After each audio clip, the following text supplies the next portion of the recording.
What is up, my changing consumer habits?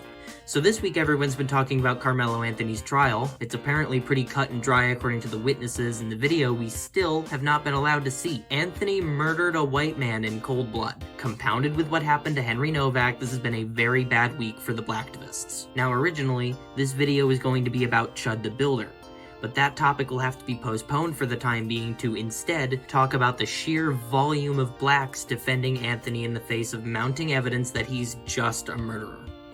Why would they do this? Because he's black. I will not mince words about it. They're defending Anthony solely and only because he's black. They don't care that self-defense is a nothing argument. They know it is. They're just happy a white person is dead. Don't believe me? Let's see what they have to say about it. Today, we're going to be looking at the online chimp-outs of black people defending Anthony from normies simply stating the obvious. So for those uninitiated, the chimp-out is a phrase recently popularized thanks to Chud.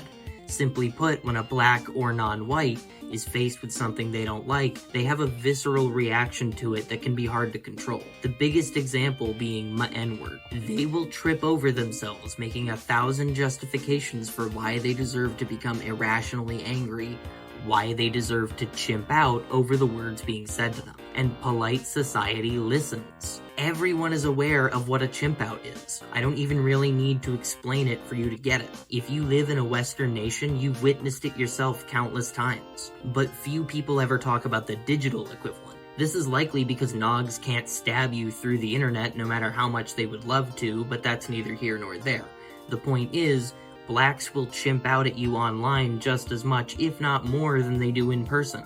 And this week, there's been no shortage. According to everyone's testimony, Karmelo Anthony showed restraint while Metcalf harassed him. The phrase, "touch me and see what happens," actually puts the ball in the other person's court. Breaking news! Notorious race grifter and barely literate baboon Tariq Nasheed says whatever makes apes that walk on their knuckles pound their chests and say, "I know that's right." Everyone give it up for Tariq Nasheed. He's really hitting us with some hard ballers today. How's your rap career going? It's going great. I wrapped my mouth around your mom's breast. Now here's where we get into the chimp out.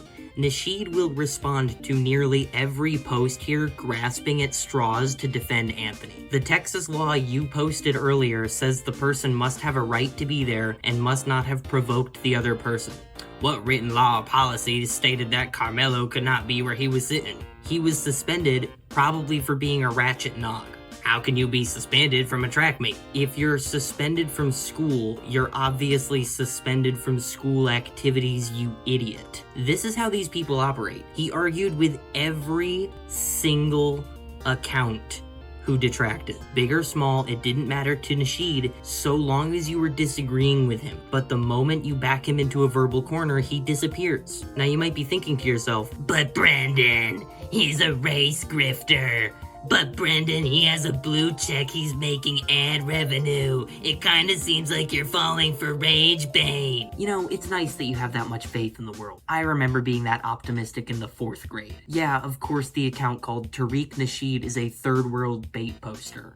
If he believes any of the things he's saying, it's because he doesn't actually understand what they mean. But he's not the one you should be focusing on. No, you should really be looking at the sea of black people agreeing with him. The ones who look at his posts and just eat it all up because they're desperate for some minor form of validation for their retarded worldview. In this case, the view being that white people are always the problem that blots out black excellence, obscuring it from the world in such a way that only they can truly see it. I don't care about they victims. Free him. Keep that nog in jail. Used AI because it didn't happen. Hope you ain't touching the dog in your profile. Haters will say it's AI with a fucking fantastic video of this stupid chimp eating fried chicken and watermelon. Didn't deny the dog part. Jesus. Funny how your response is always about bestiality and incest despite Africa being the highest in all three. Even funnier than that, the disappearing act has repeated itself here too. And that was just one debate this guy had.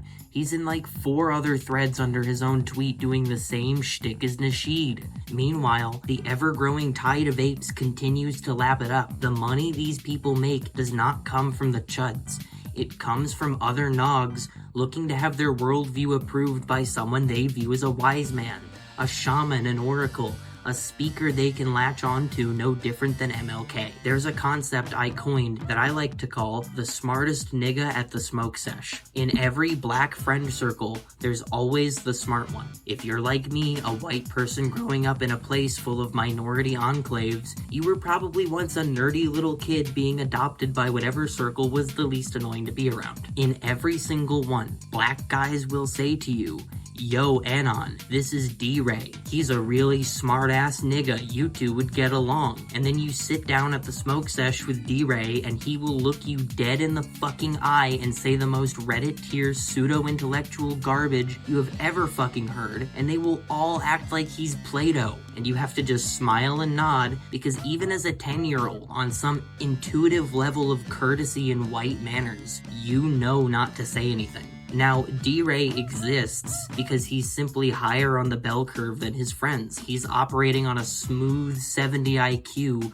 while the rest of them are stuck around 68. And down there, those two numbers mean a lot more. Sort of like the US dollar in a third world country. Essentially what you're looking at here, all of these Nigerian Twitter accounts posting obvious bait are just D-Rays. They're just D-Rays who were able to slip through the cracks and make themselves a living on Twitter. You can say whatever you want about the chuds giving them traffic by making fun of them. I would like to point out an arguably worse effect. Karmelo is not guilty. Right before Juneteenth, I know that's right. Propaganda. The truth is, as long as these posts exist, no community note will ever be able to stop a retarded non from swooping in to believe it. After all, D-Ray is the oracle. He's the shaman. He's the wise man. The smart-ass nigga. How could he ever be wrong?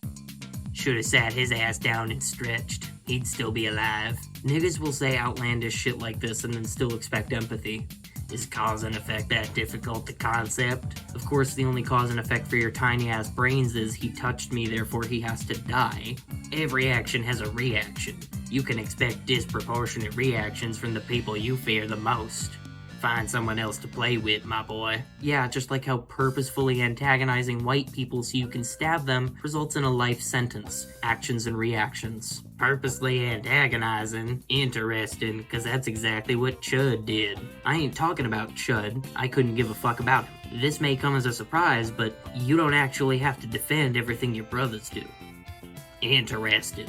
I've said this 1,000 times. I will say it 1,000 times more. When it comes to the in-group bias, oh my god. They could have caught this black guy with his hands in the cavity of a stab wound that he just made of a white kid, and they could have had a 4K photo of it, a video of it. They could have had a microphone of the black guy being like, "I just did this thing that you caught me doing," and they'll present that to a black jury, and the black jury will be like, I don't know what y'all talking about. I don't see nothing here. He didn't do nothing.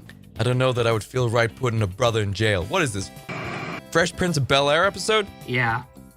It's very interesting. Now, I have a big problem with this, and I think I'll let my friend Colonel Monkey tell you why. Chud the Builder is the clearest cut case of being pro-white or not. If you do not support him, I know exactly where you stand on the only issue that matters, and I can no longer consider you a friend. What he's saying here is that what Chud did is objectively okay. There is not a single goddamn thing wrong with what Chud did. The only reason you wouldn't be able to say that is if you are not pro-white. Chud did not go around harming innocent black people. He went around saying a fucking word they don't like. Boo goddamn who. He never harmed the innocent. He never followed anyone around. He never stalked anyone. But that's exactly what the blacks did to him for years. He, like many of us, has a mountain of horrible experiences with these people, and one day a straw simply broke the camel's back. If you are not willing to support Chud, you are not willing to support the vast majority of white people who have had to live around black people, constantly apologizing for their own lives just to sate a bunch of bloodthirsty savages who hate them even if they don't. You don't even have to like Chud the person. It's not about Chud. It's about not letting these people hold this power over you that enables them to get away with murder. Literally. Only good cracker is a dead cracker. Only good cracker is a dead cracker. Only good cracker is a dead cracker.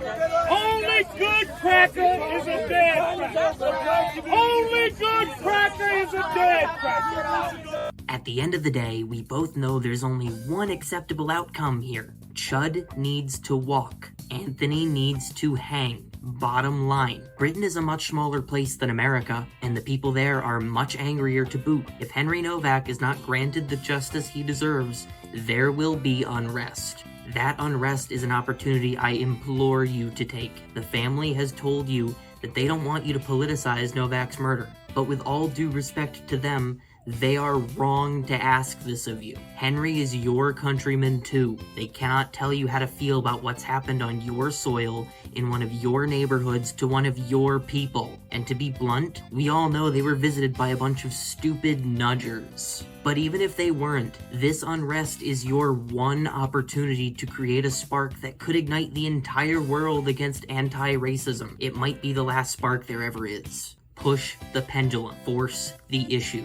We clearly do not have a choice. Thank you for listening. If you liked the video, leave a like and all that shit the algorithm wants you to do. I'll see you in the next one.